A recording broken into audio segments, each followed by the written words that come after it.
So what we really want to provide is somewhere really relaxing and beautiful to stay, surrounded by obviously the wildlife here. But know that every time someone books, a percentage will be given back to an organisation that either rehabilitates wildlife or looks after land care. So we're really excited to link the two together. And we should have pretty soon a conversation with Land for Wildlife, which is a council-led initiative, really looking at how best to look after land like ours that will make sure that there's plenty of habitats for animals. So whatever we do not want to disturb that. If, and it's a big if, we have to take down any trees to make way for cabins or accommodation, we will ensure that a minimum of 5 to 10 trees is planted for every single tree that we take out. So it's important to us, and we believe that will be important to the people who come and stay with us. Okay, so the timing's an interesting one. We are hoping, it's now August 2020, we're hoping that we'll have something ready for people to stay in later this year.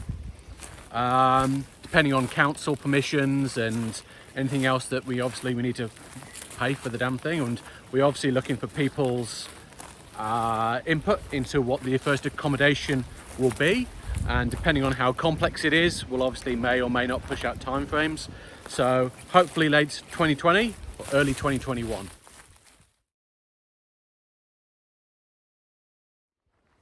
Okay, so nothing's been decided upon yet. We're looking to ask everybody out there what your opinion is on the type of design and the look of the accommodation that's going to be here.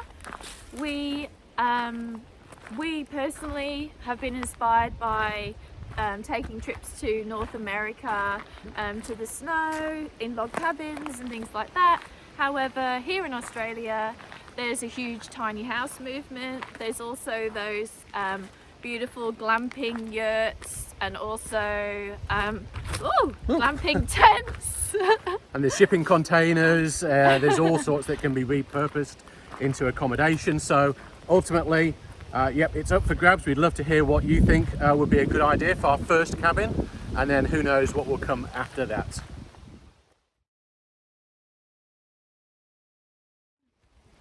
So of course we're going to ideally start with cabins, plural, not sure how many yet. It's big enough land, we should be able to get a minimum of 4 to 5 on here hopefully. We do have people who are interested in some sort of events, be it yoga, wilderness retreats, maybe even wedding reception, so maybe a marquee area would be good. And then longer term, later down the track, we may well look at produce as well, because we do have obviously the orchard. We probably have to dedicate a fair bit of time to that, so it's not going to be anytime soon. So cabins, events, produce, and then of course people who come here can hopefully entertain themselves with some activities that we're going to come up with. Check out the other video that we've spoken about, the activities.